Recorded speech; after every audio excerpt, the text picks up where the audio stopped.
এদিকে ঘুর, এদিকে ঘুর, এদিকে ঘুর। আমি করিয়েছিলাম, আমি ছিঁড়ে দেবো। এই যে 2 টাকায় তুলেন স্যার, আমার শান্তি লাগছে না স্যার, আমি মারছি স্যার। 2 টাকায় তুলেন। স্যার স্যার কিছু করবেন স্যার, স্যার স্যার একে শেষ করেছিস কি? শেষ করেছিস স্যার, আমার ফোন করতে আমি ওর কাছে শেষ করতে দাদার সামনে বসে স্যার। শেষ স্যার কথা স্যার, বাড়ি আছে স্যার, আমার শুধু 1 সেকেন্ড থাকে না স্যার। বিছানাতে 1 সেকেন্ডে পা খেয়ে গেলে তুই কে?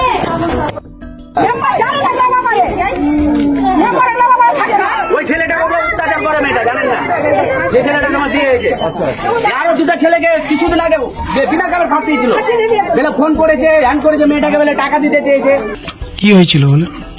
আমার স্বামী মানে অনেক দিন ধরে অন্য মেয়ের সাথে সম্পর্ক রেখেছে, অন্য মেয়ের সাথে সম্পর্ক রেখেছে। আমি যখন জানতে পারলাম, জানার পর ওকে যখন জিজ্ঞেস করি অন্য মেয়ের সাথে সম্পর্ক কেন করে, আমার গায়ের উপর হাত তোলে, মারধর করে, অত্যাচার করে।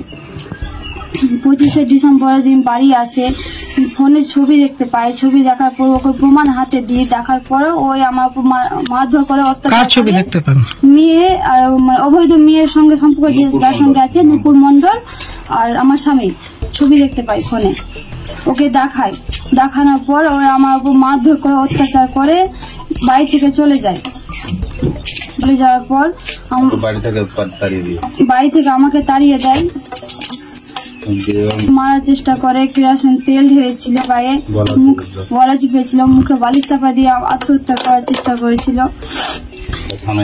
থানায় অভিযোগ করি। গতকালকে কি হয়েছিল? গতকালকে মানে আমরা জানতে পারি যে ওই অবৈধ মেয়ের বাড়িতে, নুপুর মন্ডল বাড়িতে ওই ছেলেটা আছে, আমার স্বামী আছে। আমি পুলিশকে নিয়ে সঙ্গে করে নিয়ে ওকে হাতে হাতের প্রমাণ দেখতে পাই, ধরি, পুলিশকে নিয়ে গিয়ে। কোথায় এটা? নিমাশারায়। কি পুলিশ গেছিল সঙ্গে? হ্যাঁ, পুলিশ গেছিল। পুলিশ কি করলো তখন? পুলিশ ওকে ধরলো, অ্যারেস্ট করলো, মেয়েটাকেও অ্যারেস্ট করলো, ছেলেকেও অ্যারেস্ট করে নিয়ে গেল থানায়। আপনার সঙ্গে হয়েছিল? 7-8 মাস 7-8 মাস আগে বিয়ে হয়েছিল। সংসার চলতো ভালোভাবে? না, প্রথম দিকে ঠিক ছিল। প্রথম দিকে ঠিক ছিল, তারপরে মানে ঝামেলাটা শুরু হলো। মানে কি করতো? মানে একসাথে বসতাম, মানে আমার সাথে ঠিকঠাক কথা বলতো না।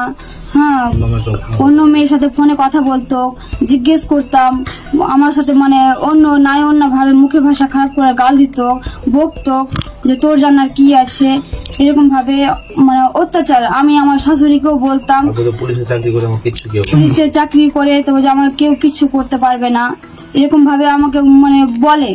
কি নাম? হুমকি দেয়। ওর নাম হচ্ছে বিক্রম রজক।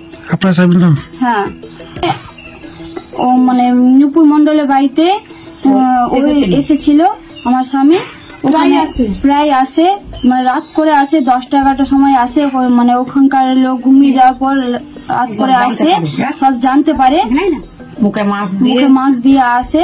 তো জানার পর আমাদের ওভাবে জানতে পারি, জানার পর থানার বড়বাবুকে ফোন করি, ফোন করে আমরা যাই ওখানটায়, মেয়ের বাড়ি যেয়ে, নুপুর মন্ডল বাড়ি যেয়ে ওকে হাতে হাতে ধরতে পারি, ধরে পুলিশ ওকে অ্যারেস্ট করে। আপনি কি অভিযোগ জানিয়েছেন থানায়? হ্যাঁ, জানিয়েছি। কি চাইছেন এখন?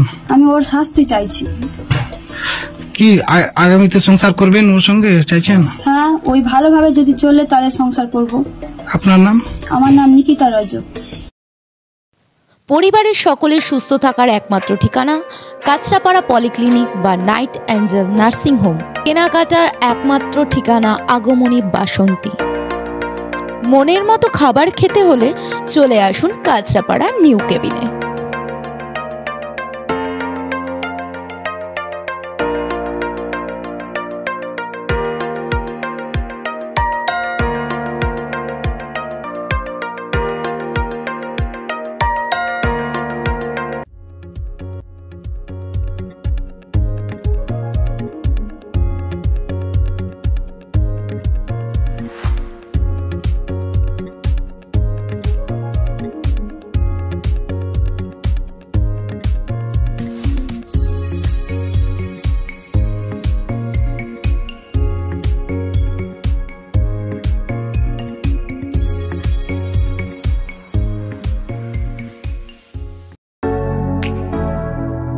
কেসরি লাইট হাউস এবং কেসরি লাইট হাউস নিজেদের রান্নাঘরকে আরো অত্যাধুনিকভাবে সাজাতে সমস্ত কিছু পেতে চলে আসুন নৈহাটি গৌরীপুর চৌমাথা বাজার কেসরি লাইট হাউস।